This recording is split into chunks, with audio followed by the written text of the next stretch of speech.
අදත් මම උදේට දවල්ට රෑට මොනවද කන්න හදලා දුන්නේ කියලා වීඩියෝ එකකින් අරගෙන ආවා. එහෙනම් ඉතින් බලමුකෝ මම මොනවද හදලා දුන්නේ කියලා.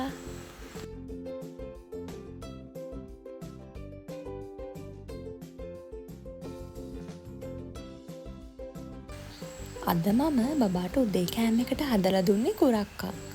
ඉතින් කුරක්කන් හරිම ලේසියෙන් හදාගන්න පුළුවන් කෑමක්නේ. මම මේ විදිහට කුරක්කන් ටිකක් අරගෙන ඒකට වතුර දාලා තමයි හදාගත්තේ. ඔයාලට පුළුවන් වතුර වෙනුවට පොල් කිරි උනත් දාගන්න.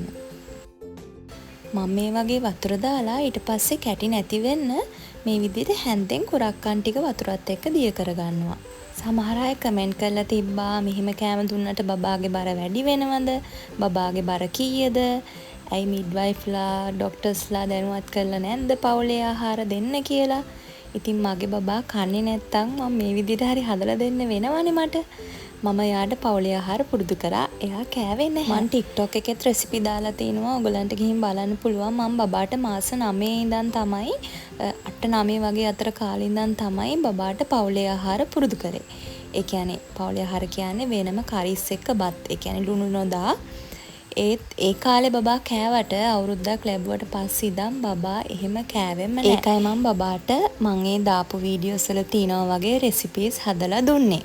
කුරක්කන් ටික මේ ගානට උකු වෙනකන් ලිපේ තියලා හැඳිගා ගන්න ඕනේ.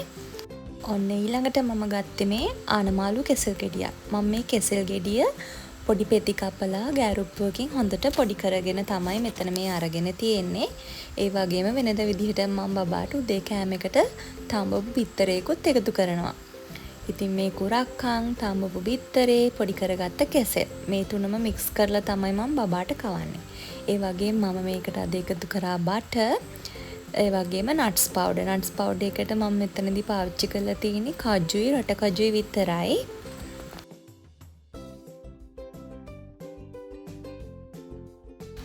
මෙන්න මේ විදිහට මම බබාට කවන වෙලාවට කෙසෙල් ටිකයි කුරක්කනුයි ඒ වගේම බිත්තර කහමදෙයි ඒ ඔක්කොම මික්ස් කරලා තමයි බබාට කවන්නේ.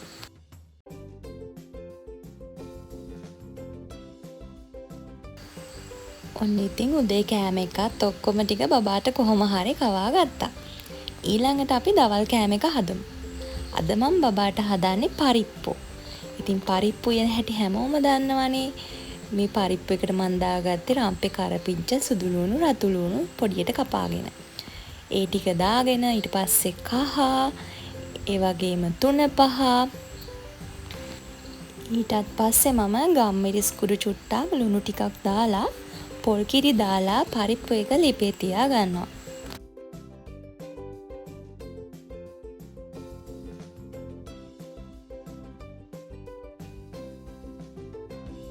මම දැන් පරිප්පු එක උයාගෙන ඉවරයි. මම මේ විදිහට හොදි ගතිය ටිකක් වැඩිපුර තියෙන තමයි පරිප්පු එක උයාගත්තේ.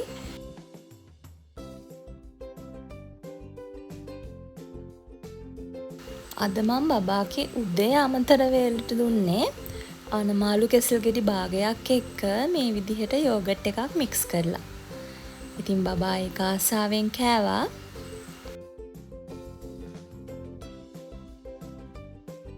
මගේ බබාගේ බර ගැන අහපු අය මේ වීඩියෝ එක අන්තිම වෙනකම් බලන්න. මම බබාගේ පොතත් එක්කම ඔයාලට පෙන්නන්න මගේ බබාගේ දැන් බර කීයද කියලා. දැන් අපි දවල් කෑම එකේ පරිප්පු එක හදලානේ තියෙන්නේ. ඊළඟට මම මේ හදාගන්නේ ගොටුකොළ සම්බෝලයක්. ඉතින් මේ විදිහට චූටියට ගොටුකොළ ටිකක් කපාගෙන ඊළඟට රතු ලුණු ගෙඩියකුත් චූටියට කපාගෙන මේකට ලුණු චුට්ටකුයි දෙහි ඇඹුල් චුට්ටකුයි දාලා තමයි මම මේ ගොටුකොළ සම්බෝලේ හදාගත්තේ.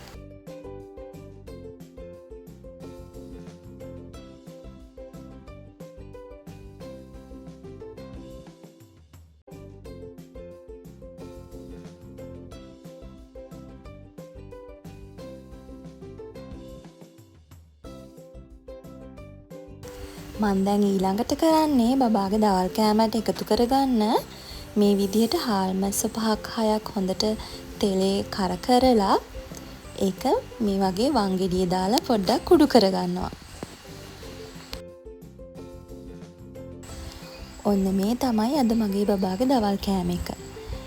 සුදු කැකුළු හාල් හොඳට බෙරි වෙන්න උයාගෙන මේ විදිහට වෙනද වගේ මං හොඳට බෙරි වෙන්න උයාගත්තා. ඒ වගේම ගොටුකොළ සම්බෝලයක් ඒත් එක්කම හාල් මැස්සෝ බැදලා කුඩු කරගෙන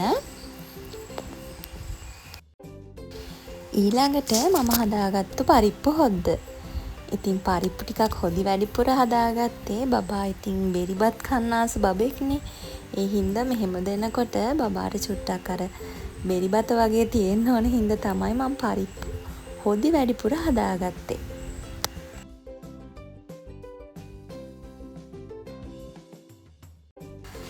මේ විදිහට බබාට කවන වෙලාවට හාල් මැස්ස කුඩු ඒ වගේම ගොටුකොළ මේ ඔක්කොම මික්ස් කරලා තමයි බබාට මං කවාගන්නේ.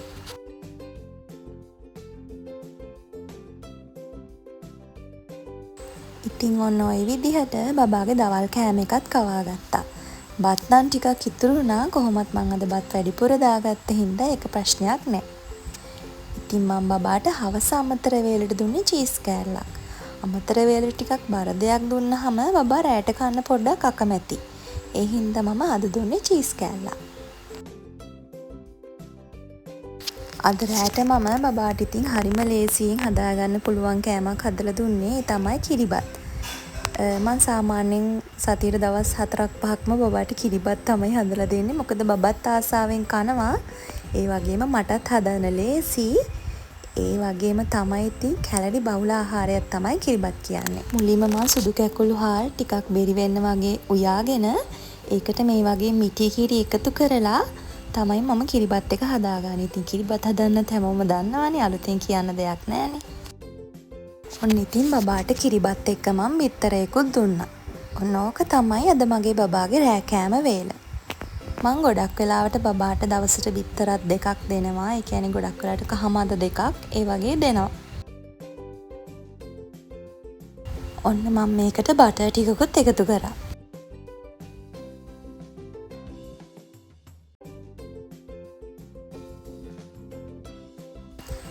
ඔන්න පේනවනේ මගේ කොළු පැටියා කට ඇරලත් කරන වැඩේ බලන්නකෝ. ඒ වගේ තමයි ඉතින් හරි අමාරුවෙන් තමයි කවාගන්නේ.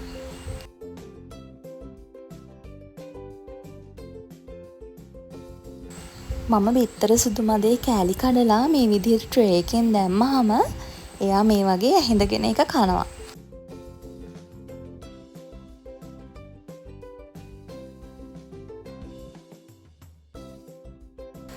ඔන්න ඔය විදිහට මම බබාගේ රෑ කෑම එකත් ඔක්කොම ටික කවාගත්තා.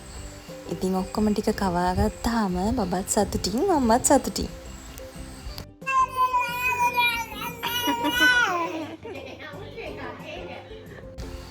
ඔන්න ඉතින් මම දැන් මේ මගේ බබාගේ බර කීයද කියලා තමයි ඔයගලන්ට පෙන්වන්න හදන්නේ.